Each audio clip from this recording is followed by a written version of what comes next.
Welcome and thank you all for joining us today for our Tech Talks by Intracom Telecom webinar.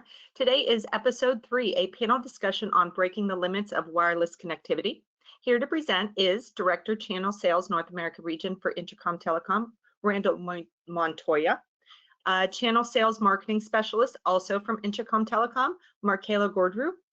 Founder and President of Zyber, Stephen Hahn, and Winncom's very own VP of Engineering, Kyle Barnes. If anyone has any questions throughout the presentation, please feel free to add them into the chat and they'll be addressed at the end of the session. Gentlemen, you're up. Thank you, Don. Randy Montoya with Intracom Telecom. Welcome to the episode 3 of our Tech Talk series. We're pleased to have a nice audience out here, hoping to impart some really good information for you with regards to how to extend high capacity links over longer distances. So thanks again for your participation, and please do apply questions in the chat as we go through the presentation.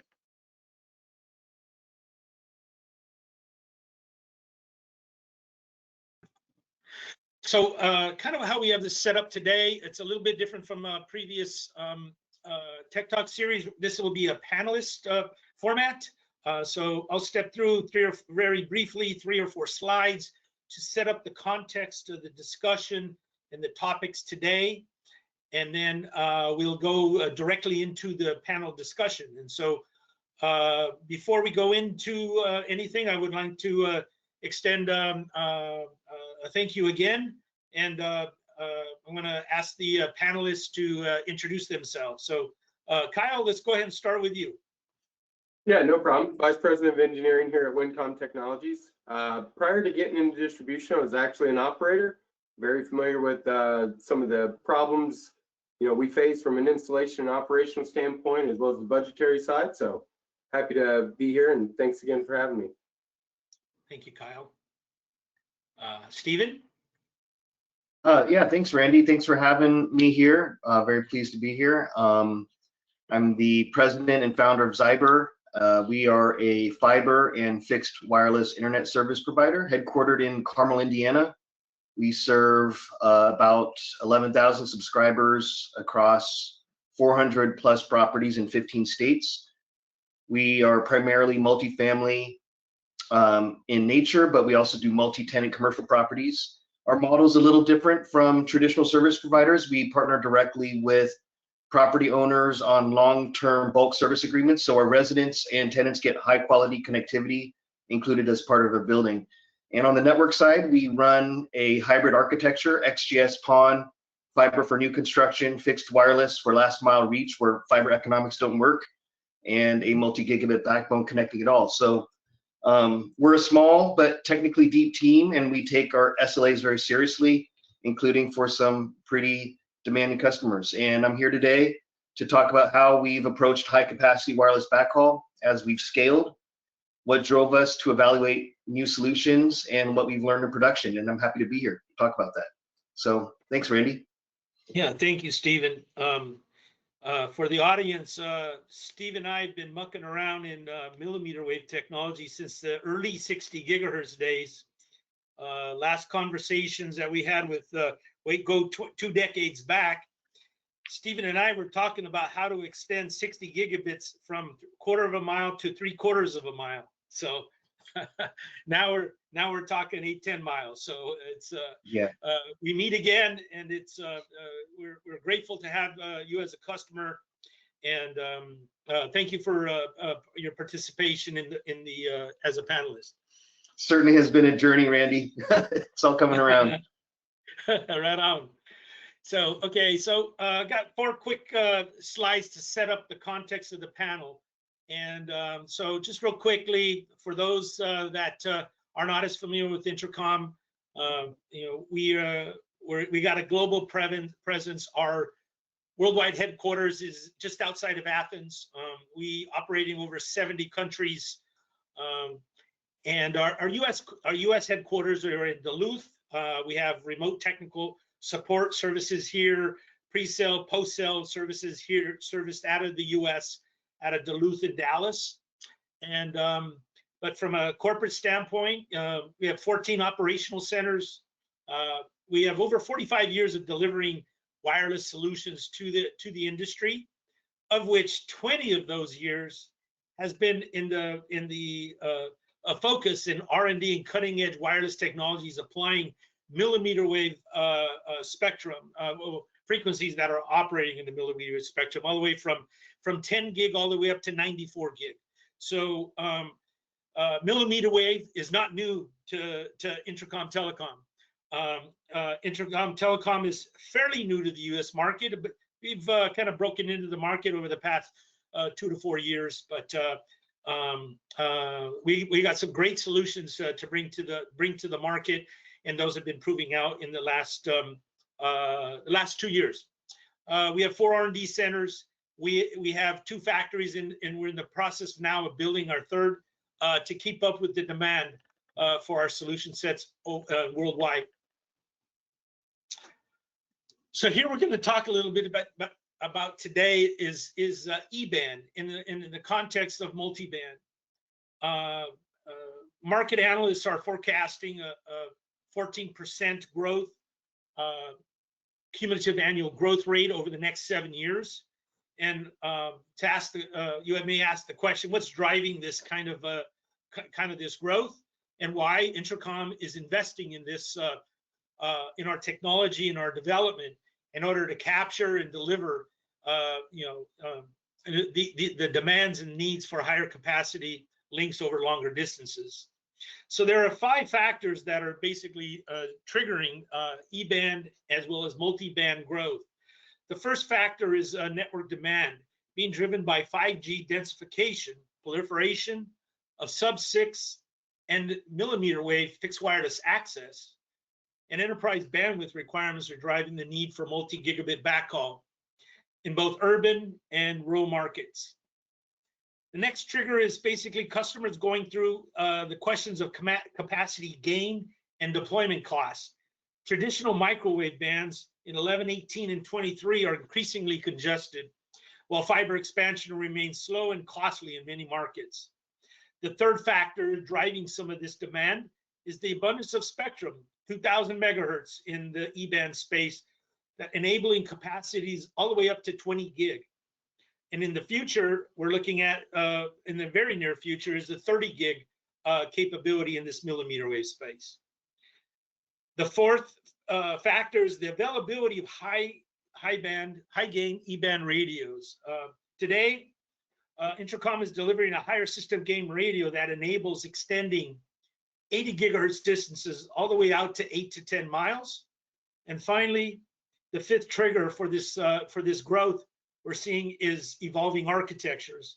Multi-band, of course, has emerged over the last couple of years to deliver seamless 10 gig connectivity with carrier grade availability at extended ranges. So although multi-band is not new, but what Intracom is bringing to the market is basically extending gigabit distances even further than what has been accomplished in the past couple of years, with, of course, a nice carrier grade SLA. So the dilemma when you look at E-band and multi-band, what you have to factor in is both have their great benefits, and both have some trade-offs as to when you would consider standalone versus using E-band in combination with microwave, known as multi-band. Standalone has great advantages because it delivers very high capacity, and you can deploy it very quickly because it's lightly licensed. Very easy to go out and get a license, and it's delivering fiber class throughput. On the other side of the spectrum is multi-band, delivering high capacity, and you can now extend the reach of E-band because you have a microwave radio to complement the overall reliability and the robustness of that link to ultimately to deliver carrier grade SLA performance. Today's panelists will basically dig more and more into the constructs of this actual dilemma, and hopefully that information will impart information for you to further consider E-band or multi-band in your network deployments. So finally, it's the last slide, just what makes up a multi-band link. So a multiband can be delivered at 10 gig, 15 gig, and 20 gig speeds. In an Intracom flavored MBL, we have our Omnibus point-to-point product that can be configured in 1+0 or 2+0, and then we have our UltraLink product that today is delivered in the 10 gig. Our 10 gig GX80 has been deployed over the past 4 to 5 years, over 6,000 units deployed worldwide, and now we've released our new UltraLink product, which is now GX80 Advanced, that now can deliver 15 gigabits in a single radio. So it's one of its kind in the market, and these types of radios, both the Omnibus and UltraLink, can be basically combined into a dual band radio. A dual band antenna that ultimately delivers a seamless connection, 10 gig, 20 gig, or 15 gig connectivity over great distances. So with that, we're now going to transition into the panelists, because our panelists have a lot to impart, because they have extensive experience in operating various networks. And so we're going to start the panel discussion now. So Kyle, why don't I go ahead and start with you? Intracom has been a partner of Winncom for several years now. We are obviously grateful for our partnership, but can you share with us from your position at Winncom, can you kind of list out some of the top 3 or 4 challenges operators are coming to Winncom to help solve in their network decisions? Yeah, no problem. And I'll speak from an operator standpoint and engineering firm standpoint. Fiber cost and delays. So a lot of times trenching new fiber can take a lot of time, and operators are trying to move a little quicker to see ROI. Permitting delays. I mean, there's a magnitude of reasons why that's on my top list. Also backhaul for FWA, and I'm going to say that kind of loosely. It's not so much in the way we view fixed wireless access. Even the carriers and some tier 3 and tier 2 and tier 3 carriers are also having that issue, and they need multi-gigabit capacity, right? That they're promising to the end user. The other thing that I found, in doing deployments in northern Indiana, northern Ohio, as well as some other major cities, is lack of microwave spectrum. We run into this quite a bit where we're having to do XPIC, and a lot of markets, traditional microwave bands are incredibly congested. Operators are trying to find 2 clean 80 megahertz channels or 1 and run XPIC. So in order to scale, I mean, even to go from a 2+0 to a 4+0 or even an 8+0, we don't have the microwave spectrum available. So I would say that's probably the toughest part. In some markets, we're having some middle mile capacity issues, or I'm hearing from operators that they're on a 1 gig circuit, from their upstream provider, and they have to wait for upgrades in order to get to 2, 5, and even 10 gig, or they pay an exorbitant cost to make that happen. Thanks, Kyle. So are these challenges similar across U.S. regions? Is there any particular you found that are more prevalent in urban versus rural environments? I mean, yes, but I mean, the core challenge is the need for capacity, right? It's universal. It's not just us, right? But the flavor of the problem is a little different from region to region. In urban environments, the primary pressure is spectrum exhaustion, right? You get around Chicago, you get around Detroit. I mean, it's almost physically impossible to get 1, new fiber ran, 2, even the spectrum availability, right? In rural areas, firsthand working on local broadband expansion initiatives, the issue is distance and ROI. It's hard to make the dollars make sense in some of these spots. If you're only serving 30 or 40 homes, it's tough, right? Or even 200 homes. You have to move massive amounts of data over long middle mile stretches to reach the remote community. So it does vary from location to location, but capacity is the universal problem. Great. So one more question on this topic of market reality and challenges. what are the types of applications that you see most clients are asking in driving higher capacity wireless transmissions? So we definitely see requests across the board, including access, right? However, the bulk heavy lifting conversations right now revolve around high capacity backhaul. There's also a massive push for robust middle mile. We have some operators that are actually backing up their fiber plant with microwave. Doesn't do you any good to back up a 10 gig ring with 1 gig fiber or 1 gig microwave. So it's a way to push those those gaps or close those gaps. It all really depends on what you're going back to, and we'll touch on SLA and stuff like that later on. But Okay. that's becoming more appropriate in almost all ISP facets right now. We used to be okay with short outages, right? But anymore, I mean, it's not an option. All right. Thank you. Stephen, on this same topic, as a regional ISP in the Midwest, what were some of the key network challenges that you were trying to solve in this past year or two? Yeah, I mean, Kyle nearly hit every one of those points right on the head. I mean, they're exactly the same ones. Nowadays, rate versus reach, it's a huge, issue for us, and understanding the products that can maximize the value of our vertical structures and getting more capacity out of them, getting more properties lit under these vertical structures that we have built. That's one of our main issues of monetization for us, right? Yes. And equipment selection is a big part of that. Certainly, we already know the constraints of the fiber limitations that we have. Trying to limit buying type 2 circuits to limit the OpEx that we have out there, right? We are where those are. We know that the rain region that we're operating in, the weather limitations that we're in, right? So those are all, and then of course, just like Kyle said, like spectrum availability, right? We're not looking at doing 4+0 and 8+0 type of designs very much anymore. It's hard to do that nowadays. With all that sort of technology is really kind of difficult to design around. So those are a lot of the challenges that we're working around. That's awesome.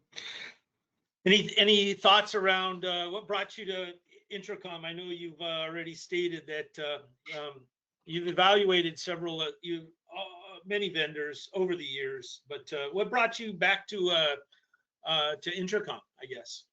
Yeah, Intracom. Yeah, I wasn't really joking when I said it was it was a long sales process for you guys. We had an incumbent fleet in production with the previous provider. We had a large inventory with the previous provider. Our guys were used to installing the equipment, but at some point, the technical advantages of Intracom's product, the advantages of the organization, the support, the pricing, they were just too hard to ignore, right? I mean, the RF performance just in and of itself is, best of breed in term. If we just purely looking at just 80 gig performance, I mean that there's it just stands on its own merit. Then you add in things like multi-band. Then you add in things like, some of the things that you guys are doing, are unique to the industry. And then of course product support. And then of course, multi-band, the antennas. So there's a lot of advantages that we just couldn't ignore. We made the switch, was it early 24, I think. And so dozens of links have been deployed since then. We started doing multi-band with you guys in early 25. Haven't looked back. So, and then of course, we're looking forward to advanced systems that are, that are imminent. So yeah, so we haven't looked back. It's been great. So thanks again, Randy, for your support. Yeah, we're excited to deliver that GX80. It's on its way, the GX80 Advanced. a single radio, 15 gig capacity. So we're very excited about that, and we really appreciate you as a customer. Thank you for sharing that. Can you give some insight to the audience here? Maybe perhaps you as a ISP, how do you decide to use standalone versus multi-band? And is there a fixed criteria? Is it a mixed bag? Maybe you can share some insight on that. Yeah, right. So, as an operator, you're always designing for SLAs and capacity. So of course, what's in your tool bag for doing that? You have ring topologies, you have, multipath, you have some sort of, other wireline, ring protection. There's a variety of tools that you have in your tool bag to meet your SLAs, right? But if you do have another tool in your tool bag, like multi-band, that increases your availability on your primary path, without increasing your OpEx or increasing the number of structures you have to build or increasing other requirements in your build, there's more flexibility for you as an operator. So we've found, in the last year, as we've been deploying multi-band with Intracom, that hey, wow, these links just are way more resilient. Well, and obviously that comes from engineering, right? We're engineering with you guys, Uni, NMS, and the design tools that we've had with you guys are allowing us to say, hey, look at this long path that we may not even have considered, rate and reach and capacity. We may not even have considered that in the past. Now, wow, this looks like an opportunity for us to use this product, save money on a deployment of a new vertical structure, or even have saved money on a type 2 circuit we might have done in the past. Yeah. So yeah, again, it's just another tool in the toolbox that allows us more flexibility as an operator to look at more options. Awesome. Yeah, the application standalone versus MBL, it sometimes the MBL can be doesn't necessarily have to be a single vendor. It could be a third party. It could be, as you stated, it could be path diversity. It could be fiber. It's hybrid. It could be a various amounts. So, but to the extent the UltraLink platform is enabling to extend distances greater than ever before, and it's an exciting market. And that's actually really interesting, Randy, because we have done that with other vendors, right? Where we had like a previous microwave link, right, with another frequency, we needed to increase capacity, right? And we didn't have to like replace that microwave link. We just added in the GX80 link next to it, and now we have a multi-band link while preserving the existing microwave. So that's an interesting thing, right? Yeah, very, very versatile application of basically, a high band, high system gain radio. Thank you.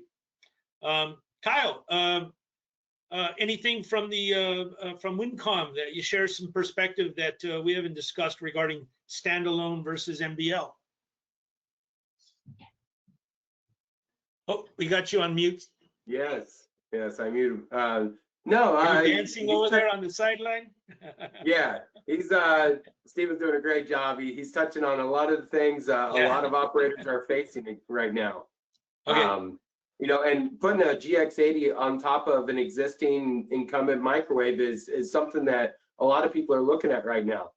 Maybe they're, like we've talked about, maybe they don't have another 80 megahertz to throw another 4+0 or another 2+0, but they want the additional capacity, right? So it's a great product. Again, the system gain is phenomenal.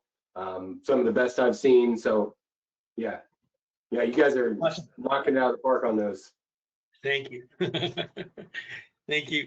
I'll buy you a beer after this for that comment. But no need. All your support. Absolutely. So we're going to kind of transition in a little bit now to say why and where Intracom comes into play for customers when they're considering. Randy, you covered up your camera. Oh, I'm sorry there. Okay, there we go. So this next area topic is for about why Intracom and if and how we can play into customers' decision criteria. So go back to you, Stephen. What ultimately might give you the confidence in choosing Intracom as a solution? Yeah, I mean, it's going back to my earlier statement. We have deployed, again, I didn't want to mention too many names, but we have deployed a ton of Ceragon and CI and, other, CCLU and others in our network, and including Intracom before we made the big jump, right? We had deployed a lot of vendors in our network, and we do have really good monitoring tools, right? We're like monitoring, of course, all of the sensors on all of these platforms, and and we take into account, again, there's a lot of institutional inertia that goes with running a certain platform, right? It's not just price, it's not just performance, and it's not just one singular decision making thing, right? One point of you have to take the whole package and look at it, and so again, like I mentioned earlier, a lot, you take the technical parameters, you take the support, you take the availability of product, you take what we see on the roadmap, you put all of that together. It's just too hard to ignore, and that's the reason that we had the confidence to go with Intracom. And of course, going through all of that over the years, the support, I mean, it was just it made sense for us at the time. Let's say you have all the right questions to ask, Stephen. Over the 20 years I've known you, there's no question there's no rock that's uncovered. And we greatly appreciate. You make me better as a representative of a manufacturer because of your questions and your assessments. So thank you very much for that over my career.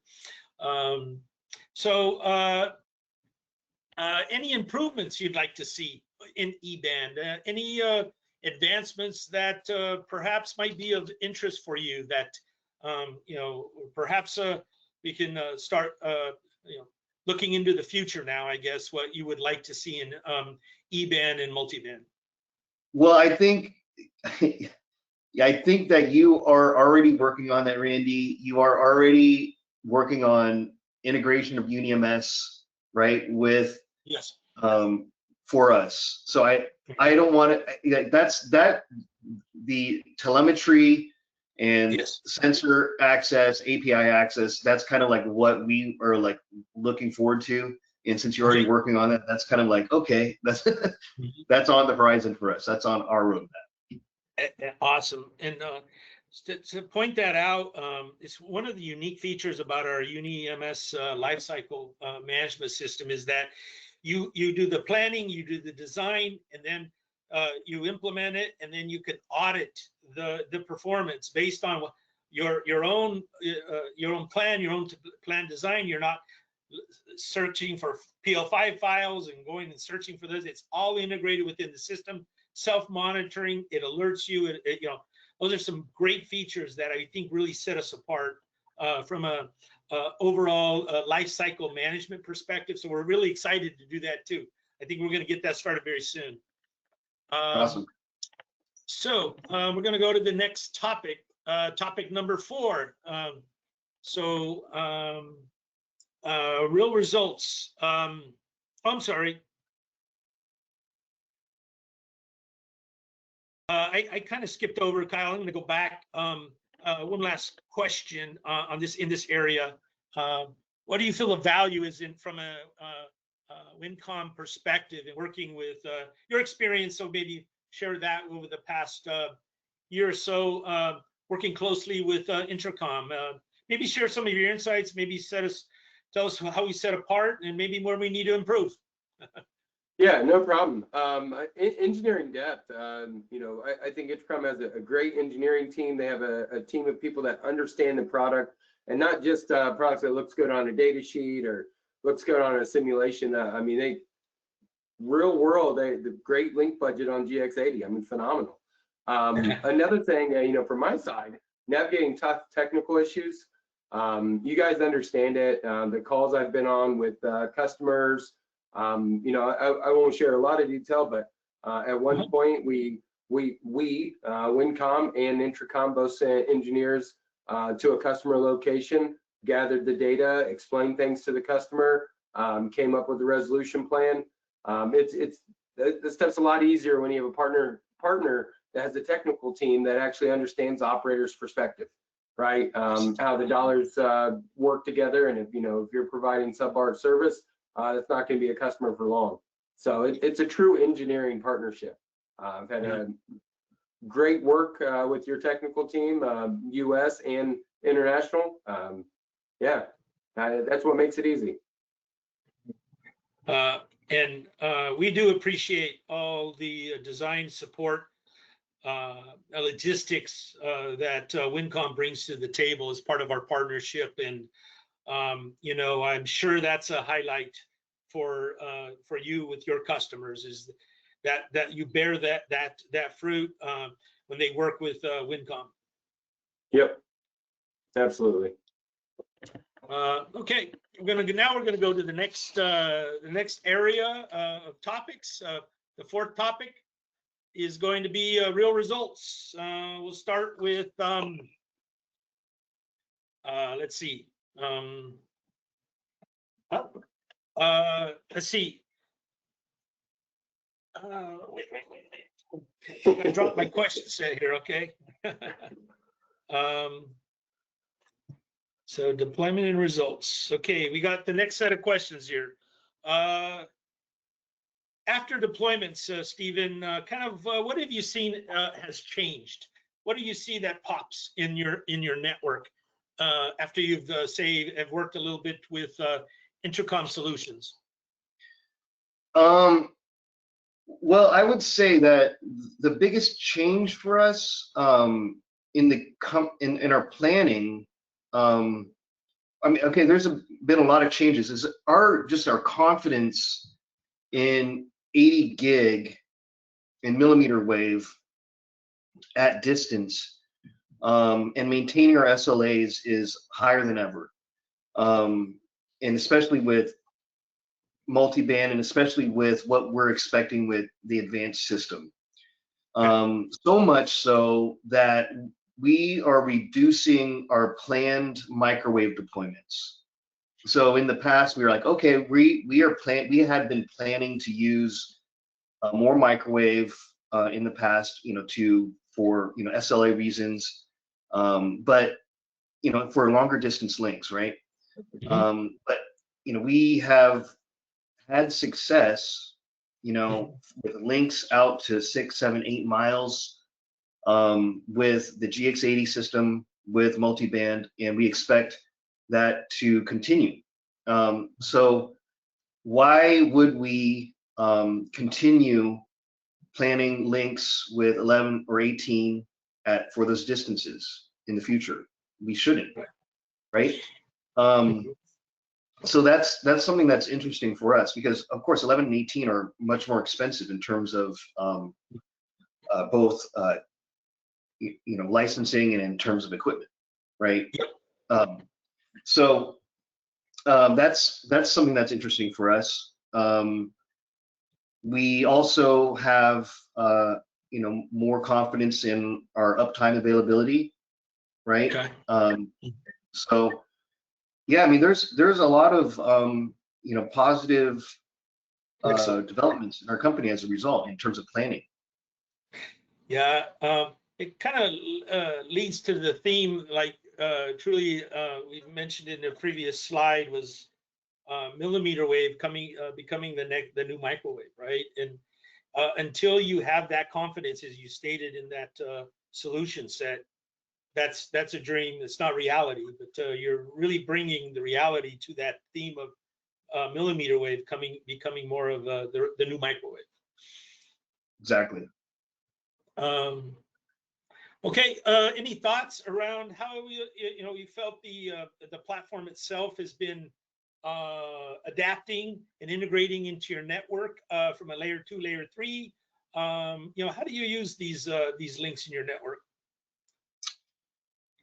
Yeah, so there has been a lot of adaptation for us. I mean, obviously, we are very, very keen on monitoring on all aspects of our network.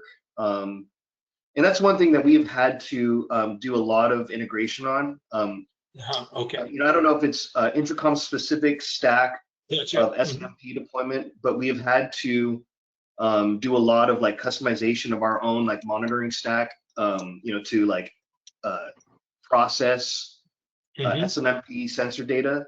But Yeah. using new tools like Claude Code and other cool AI tools, we've been able to like build really interesting tools to process this incoming sensor data integrate it into our stack to help us like monitor very closely like what's happening with the with these radios. It's been really good. We can see like modulation patterns. We can see how it reacts to inclement weather. We've just had like a big bunch of storms come through the Midwest recently. Everything's been performing really well. We're really happy with that. We can see how the MBL links switch between radios, both in third party and in the integrated platform. But yeah, that's that's most of the integration that we've had to do. Gotcha. Yeah. It's good to know you have the eyes. We got nice eyes and over the performance, because I think that's what brings our partnership together, is your feedback and making sure that we're enabling information to be integrated with your systems to make use within that. So we really appreciate that feedback and look forward to more and more collaboration on that going forward. So maybe one last question in this area is, you see a need for radio. We have this radio link quality monitoring tool that it basically gives you the capability of a spectrum analyzer right embedded on the radio. I think that's one of the things we want to enable for you all, because you're deploying in very dense markets. You certainly want to see if somebody's stepping on you. You don't want the customer to tell you if somebody's stepping on you, but you probably have a means already to see if some folks are, all of a sudden you see some anomalies in the RF characteristics and parameters. But that's something that we can also bear for you.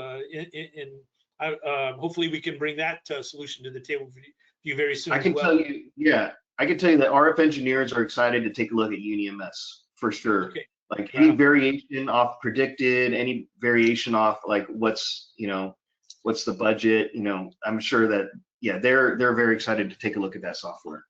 Awesome. Okay. So we're going to go to the last topic 5, future and innovation. So thank you, audience, for all your patience. Again, you can post questions on the in the chat line as we go for these last few questions. So this area is basically talking about future and innovation. So always stay with you, Stephen, is what do you see as an expectations from a vendor in terms of innovating and supporting the growth of your network? What gives you that level of confidence to continue working with the vendor? Well, I mean, I can see that you guys know that we're, a multifamily service provider, and I saw that you guys have already come up with solutions specific to multifamily service providers. That's interesting to me, right? I saw that, and even to the extent that you guys are extending your UniMS, right, through the radio into some of your Ethernet over coax systems, right? Our MDU Connect solution for right. So that's interesting to see that you guys are, and I know that's that's going to become popular in your European-based service providers as well. So that's actually really interesting for us to see that. Yes. So outside of just that aspect, I'm also just very pleased to see, your advancement in your IPTV platform, which is also what we use for our product, our IPTV product. So, you guys have your fingers in a lot of things, and it's doing quite well. And we're very happy to be a partner in a lot of that. Yeah. In a future Tech Talk series, we'll be featuring the solution you mentioned that we just recently announced, the MDU Connect, that basically brings our solution all the way into the apartment, the coax connection or the Ethernet connection in the apartment itself. So, yeah, we're very excited about that. That'll be a future Tech Talk series item. Okay. So, Kyle, across, let's say, different operators, where do you see wireless having the biggest impact over the next 3 to 5 years? Next 3 to 5 years, I'm really hoping we get rid of this this concept that's occurred over the last 2 to 3 years, where it was fiber or nothing. There was a big push in the industry.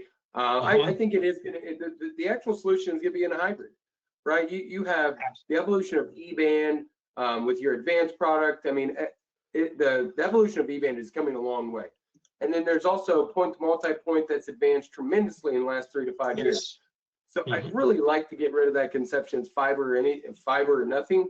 I think they're all going to play a part. You look at some of the, just the industry as a whole, the FWA move, LEO, all of that is playing into it. It's a hybrid approach, and I applaud Stephen for what he's done for so many years at Zyber.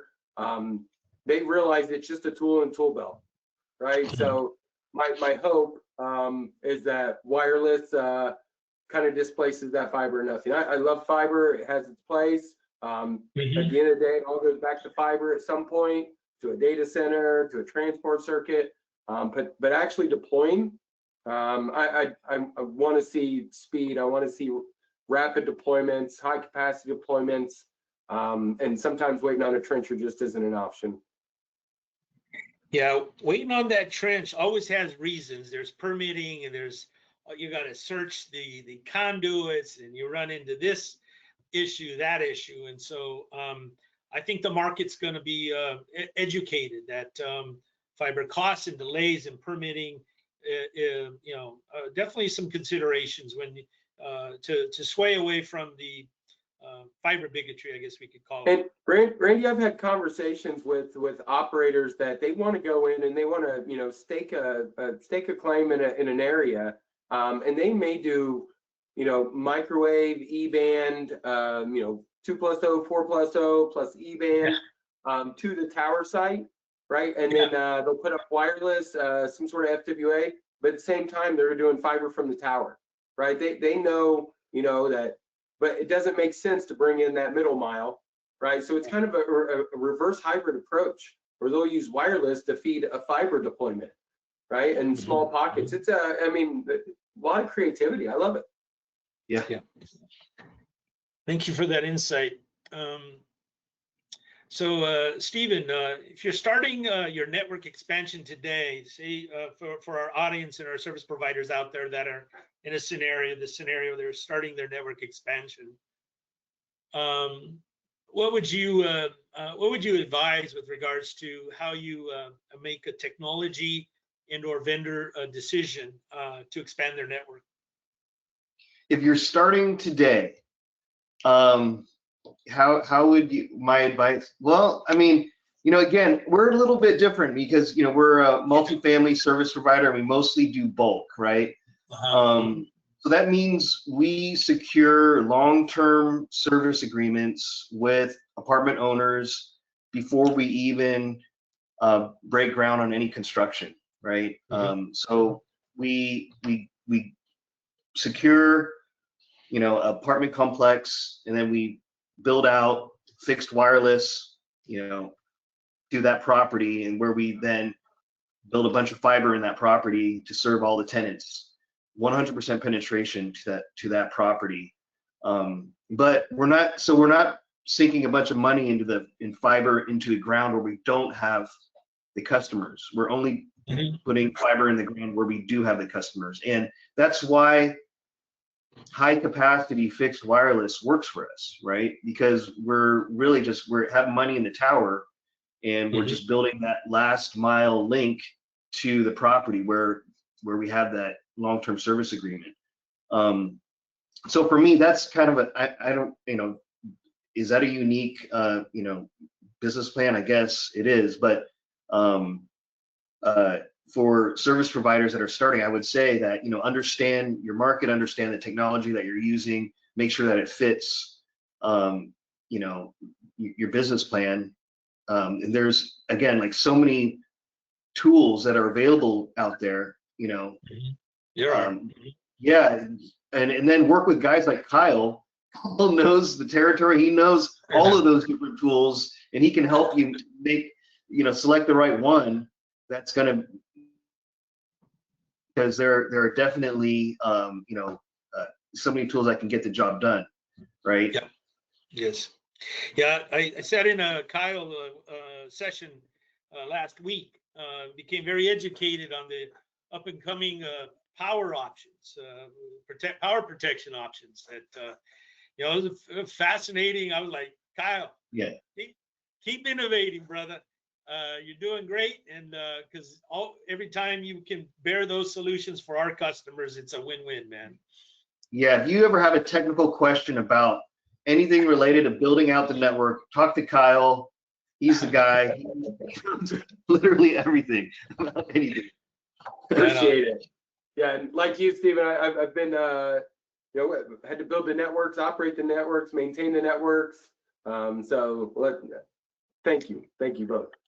Okay, so I think we're going to just summarize here and go into some questions, customer questions. So key takeaways from today's session. We hope we imparted information that be pertinent to maybe some of your upcoming decisions. Fiber-like speeds, that very high capacity to modernize your network. Building intelligence into your network by applying multiband that seamlessly create these high capacity links with carrier grade resilience and SLAs. Then finally, better economics, avoiding the delays associated with fiber, and or deploy it in advance of fiber. It's not always one or the other, as Kyle stated. There should be have an open mind to how you can utilize now E-band and multiband to improve your overall CapEx and OpEx situation. And then finally, I think hopefully Stephen and Kyle have imparted some validation of Intracom's real-world deployments, and we're very appreciative of both of their the partnership and as a customer. So I guess I will go into the next portion of this next set of questions. Of course, I have our point of contact information here listed on the screen here. You can certainly email me and or Winncom, and we can address your questions. So Don, can you advise how many questions, or if we have any questions from the audience during the panel? Sure. We have about 6 questions on docket and one simple statement that says Kyle is a genius. All right. We have, does the GX80 platform only handle millimeter wave band? This customer is looking for an integrated solution for 11 gigahertz failover. Yes, so the multi-band configuration is very versatile. It'll support 11 and 80. It'll support it in a 1+0 millimeter wave 80 gigahertz configuration, and you will have, again, the flexibility to do 1+0 11 gig, 2+0 11 gig. You could do this in separate antennas, or you could do it in a dual band antenna if you want to conserve space on a tower.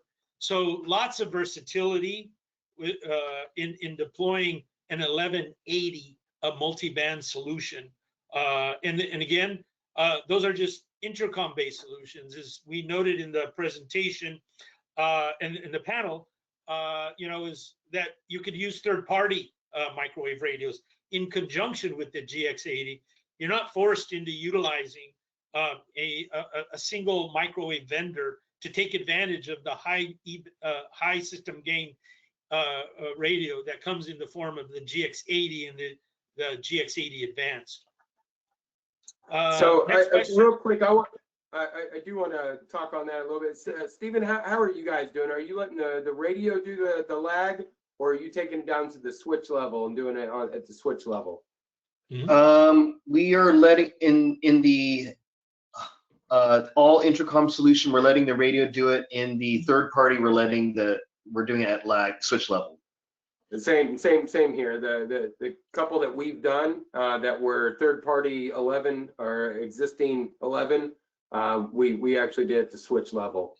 So Okay. that's great. I'm glad to hear you're doing it the same way. Yeah, we actually have several implementations of this already, where the GX80, the Ultralink, has been used in conjunction with the third-party microwave. So we're open to it. We consult them on this, yeah, there's lots of flexibility and versatility in that. Don, thank you guys. Wonderful. Yeah, we got even more questions coming in.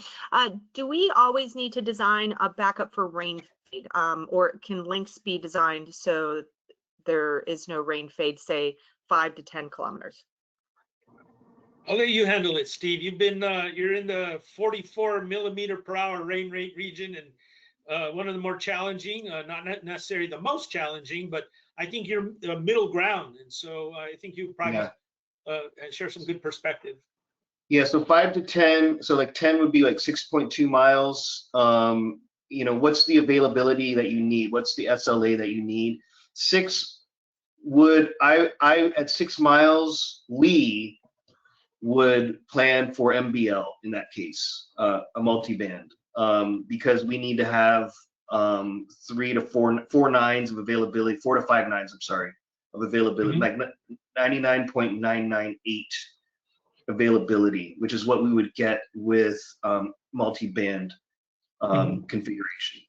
Now, if it's like, if you said 5 miles, which would be 5 kilometers, which would be 3 miles, and you needed that sort of availability, you might get away without using multi-band or without sort of any sort of like multi-path configuration. You'd be right on the border of that,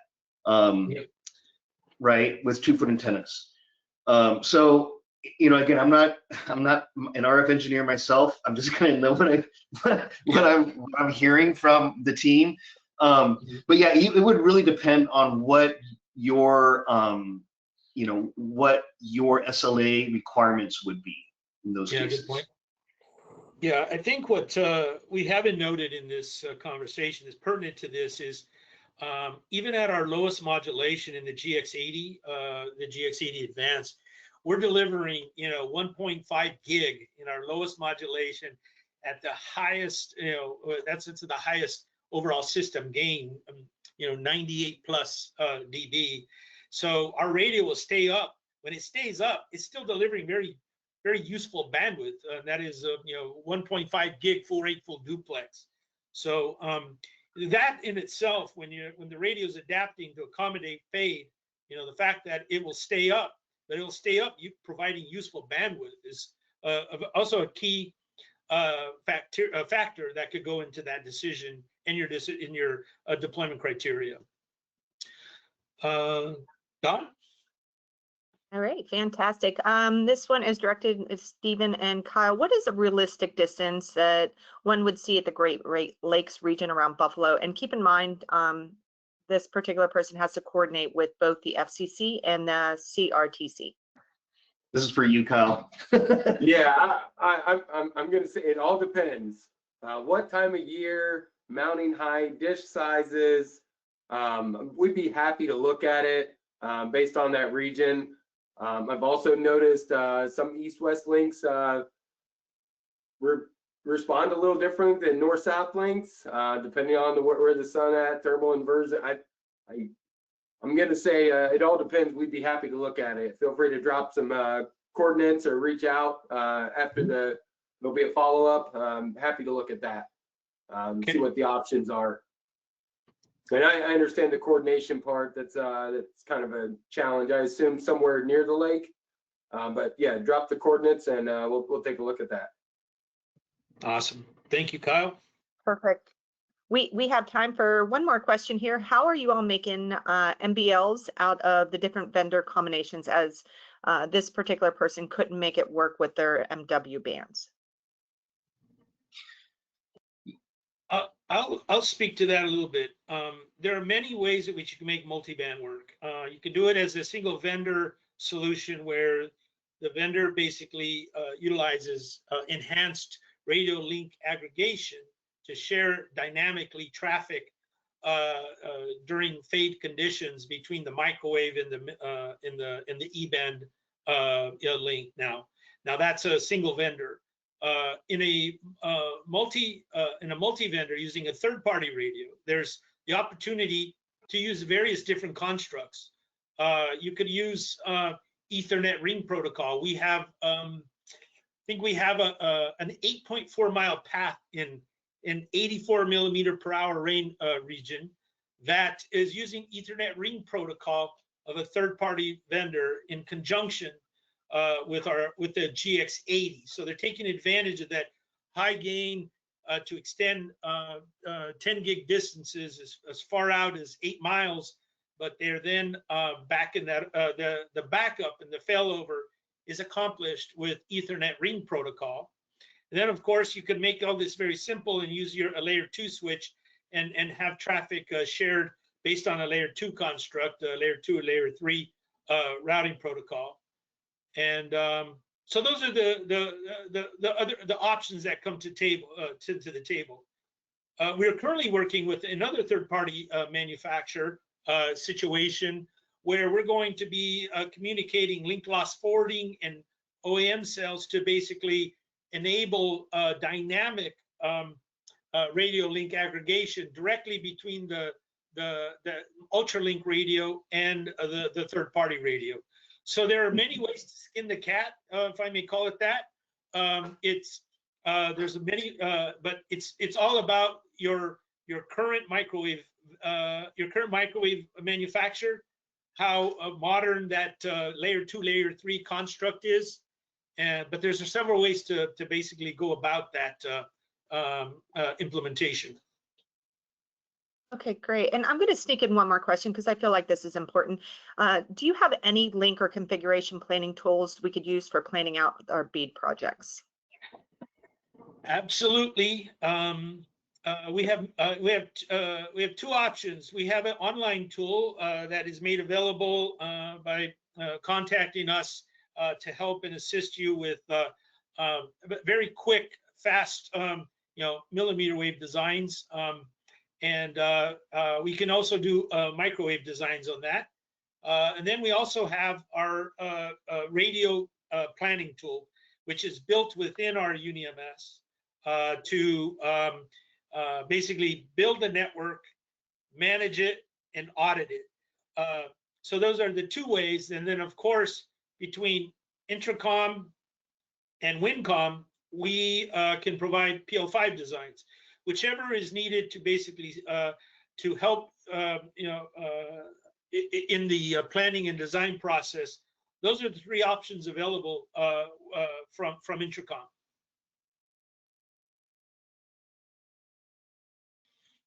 Wonderful. Well, as we're wrapping up, I would just like to say a quick thank you to all of our panelists and all of you for attending. Please be sure to keep an eye out for a follow-up email. It will include all the links to all the information you just learned. I hope you all have a wonderful rest of the day. Thank you, Kyle. Thank you, Stephen and Markella. Thank you. Thank you, guys. Thank you.